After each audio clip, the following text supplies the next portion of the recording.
Bev Fitzpatrick's relationship with the Virginia Museum of Transportation dates back to when he was just 15 and was appointed to the board of directors. After serving in the military, Fitzpatrick was in banking for more than 20 years. Since then, he has worked for Ferrum College, Blue Ridge PBS, and the New Century Council.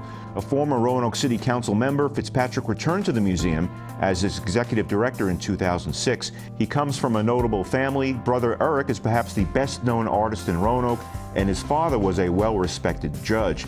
Bev Fitzpatrick has worked to put the Transportation Museum on a more solid footing in recent years. Bev Fitzpatrick, welcome to the interview. Thank you, Gene. It's a pleasure to be with you. First question, how's the Transportation Museum doing at this point? I know you've added new exhibits in recent years, you're restoring locomotives. We don't have any problems that money won't take care of. Right, exactly. No, I think, we're doing really well. We have a wonderful staff, and they've made a huge difference over the last 8 years. And, going from 12,000 people to over 50 a year says that they are doing a wonderful job and that people see the museum as a community asset.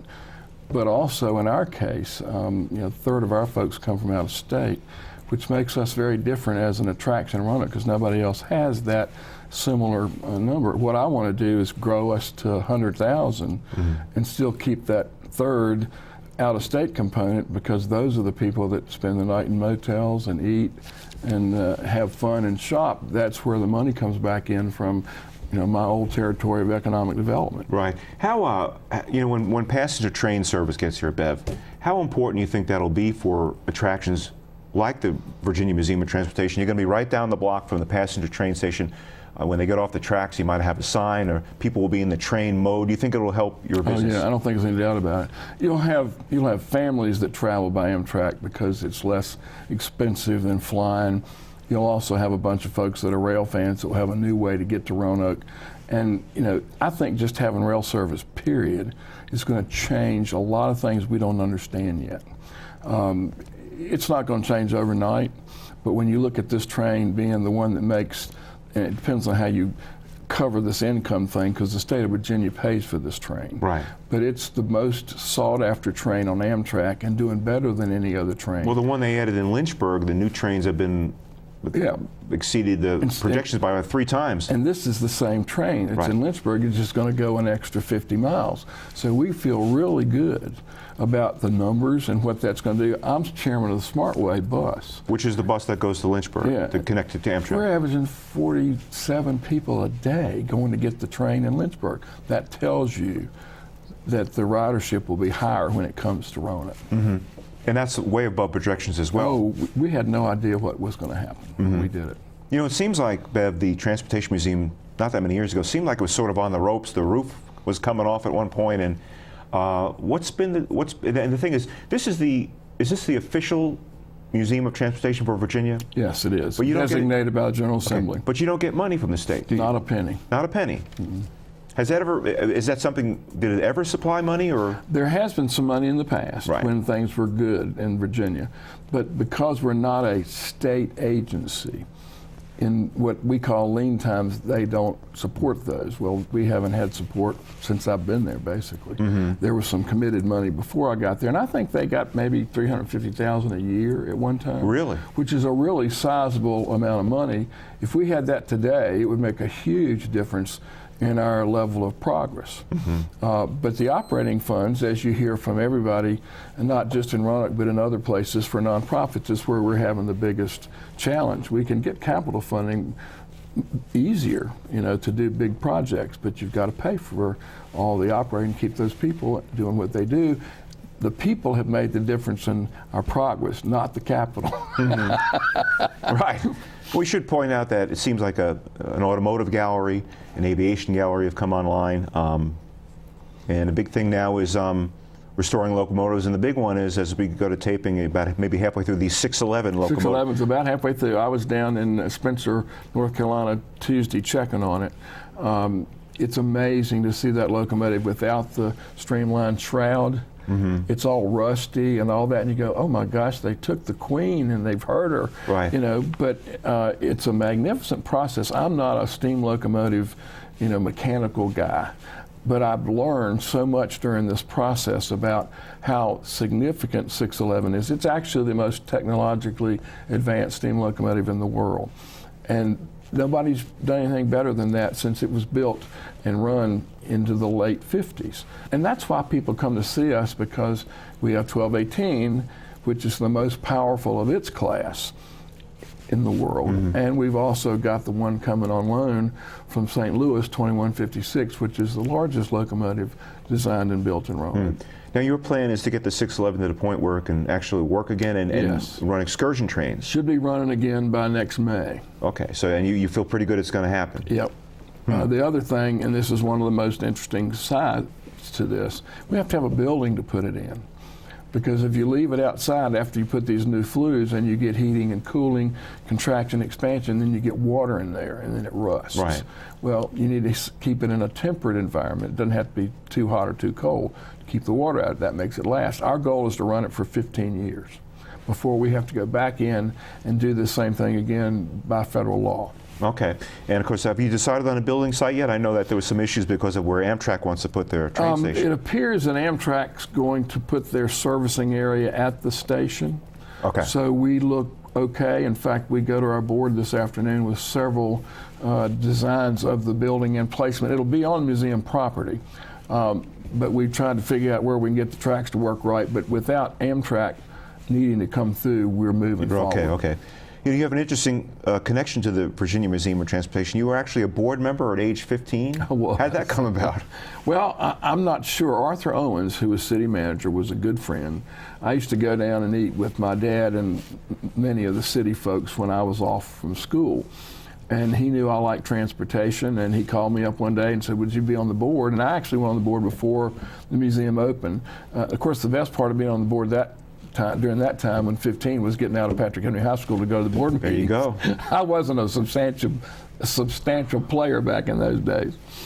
Your dad was a judge, correct? And he was into transportation. He liked ships. He liked building model warships and stuff. Yeah, and he was on the Transportation Museum board after I'd been on for a long time. And his dad was a conductor on the Powhatan era, so he had a rail background. We have a railroad crane at the house that he built when he was in college. Same kind of thing as the battleship, but rail. Okay. So he just loved to build stuff like that. Huh. You know, Bev, you were on city council for a long time, off and on for 12 years. And Roanoke has really been transformed in recent years. You know, downtown living, the Taubman, passenger train service coming, the Elmwood Park Amphitheater. Do you like what you see?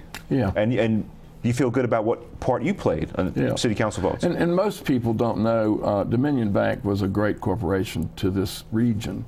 And you worked for Dominion? When I worked for Dominion 21 years before I got laid off by First Union, the bank had given me to downtown Roanoke and the city for 4.5 years in 1979 when we started Design 79.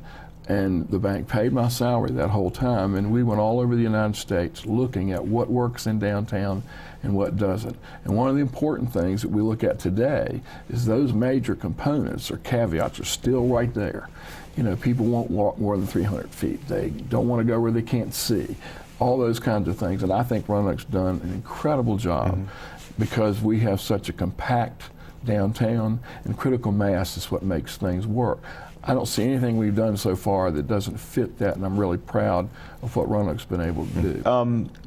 Talk about, I wanted to ask you, you're the founder and president of the Commonwealth Coach and Trolley Museum.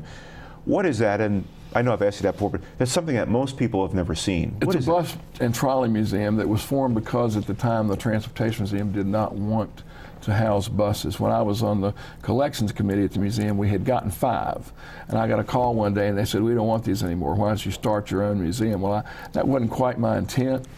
So what we did is we got together with some bus and trolley folks and we decided we'd do it. We provide transportation for nonprofits. They make a donation to us enough to cover our basic cost, and we provide the buses for Convention and Visitors Bureau and other places. We can't do what Fred Abbott does, but we have 30 buses and have restored a fair number of them. So it's pretty rare. We're probably the 4th or 5th best in the country. But this is not a museum that people can come to on a regular basis, okay? But we have 2 of our buses at the Transportation Museum, and now that I'm there, we are now a partner of the Virginia Museum of Transportation, which we were not before. Okay. Someday it would be nice to integrate them. Right. And that would be one of my long-term Or have it open at least a few days a year or something, yeah. The reason it's not open is because it's a shop environment and it's dangerous and you just can't let people wander around in there. But, you know, we bring them to the museum from time to time and let people see them. Right. Are you still co-chair of Virginians for Better Transportation? If it's still there, Okay. Well, you know, I want to ask you about that. You know, transportation seems like a big issue in Virginia. Better roads, rail, whatever. I mean, is a lot of it just to do with funding? Do people know what they need to do? Is it funding, Bev? I think the funding is the big thing. The General Assembly doesn't have much desire to raise taxes or do any. We used to have the third largest state maintained system in the United States. Our roads used to be better than most states, and now they're not. We've fallen way behind, and it's all a money matter. I think the VDOT people know where the road projects are. They know what needs to be done. And as I go down 220, I was really proud as a teenager that we had a 4-lane 220 all the way to the North Carolina line. After that, you never saw 4 lanes. Right. Well, now, that part of 220 from Ridgeway down is terrible compared to other highways in North Carolina. Right. As soon as you hit the North Carolina line, we didn't keep up. Right. And that's one of the problems. And I think transportation runs the economy, whether it's trains or whether it's buses or whether it's trucks. Just like today, 81 is a rolling warehouse. If 81 gets clogged up, somebody doesn't get their product for the day's manufacturing. You know, Volvo has people putting engines and transmissions together in Roanoke, and they've got to be at that plant up there in Dublin by a certain time or they have to stop. And there's more delays and accidents almost every day on. Absolutely. Yeah. We're just about to wrap up. I wanted to ask you a question. Is it ironic that the old Transportation Museum site in Wasena is coming back to life finally? It's kind of cool. It was flooded out because now it's coming back next year. That's right. We were the only museum that we know of that's ever totally destroyed by a natural disaster. We had asked for the station building when I was president of the museum that we're in now, 11 months before the flood. So the irony of this is, and of course I'm Presbyterian, the flood was the worst thing that ever happened. It was also the best thing because Mr. Claytor said, well, maybe we need to let them have a little space now. And so our Norfolk Southern building. Our future started back again right there. Right. We're going to have to leave it there with Bev Fitzpatrick from the Transportation Museum. Great seeing you, Gene. It's great seeing you. Thanks for having me on board. No problem. Thanks. Our guests today have been Ian Fortier from the Grandin Theater Foundation and Bev Fitzpatrick from the Virginia Museum of Transportation. I'm Gene Marrano. You can look for me in the Roanoke Star, the Valley Business Front, and in Roanoke Business Magazine, and you can listen for me on WFIR News Talk Radio.